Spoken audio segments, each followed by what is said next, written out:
తెలుగువారు ఎంతో ఇష్టంగా చేసే రెసిపీ ఏది అంటే పప్పు. శుభకార్యాలకు కానీ, పండగలకు కానీ వారానికి 2 లేదా 3 సార్లైనా పప్పు చేయాల్సిందే.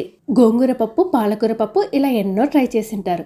ఒక్కసారి ఇలా తెల్ల గలిజేర ఆకు తీసుకొని పప్పు ట్రై చేయండి. రుచికి రుచి, ఆరోగ్యానికి ఆరోగ్యం. హాయ్ అండి, నేను మీ Veni. Welcome back to Veni vlogs.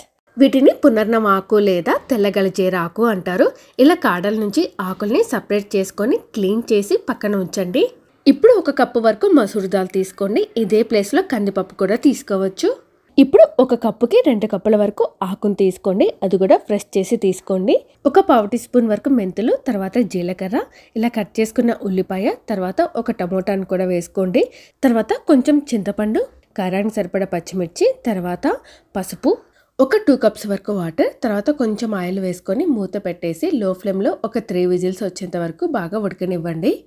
ఇప్పుడు మూత ఓపెన్ చేసి చూద్దాం. ఇక్కడ పప్పు అనేది బాగా ఉడికింది.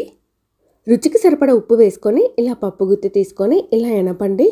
చూడండి, ఈ విధంగా వచ్చిన తర్వాత ఇప్పుడు వీటికి పోపుని రెడీ చేసుకోవాలి.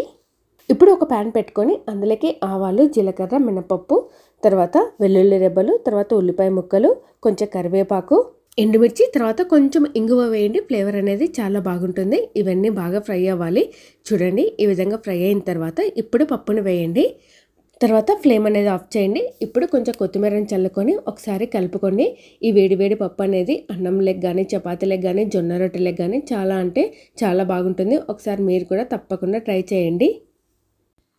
అలాగే మీకు నా వీడియోస్ నచ్చినట్లయితే లైక్ చేయండి, షేర్ చేయండి, కామెంట్ చేయండి అండ్ సబ్స్క్రైబ్ చేయండి. Thanks for watching.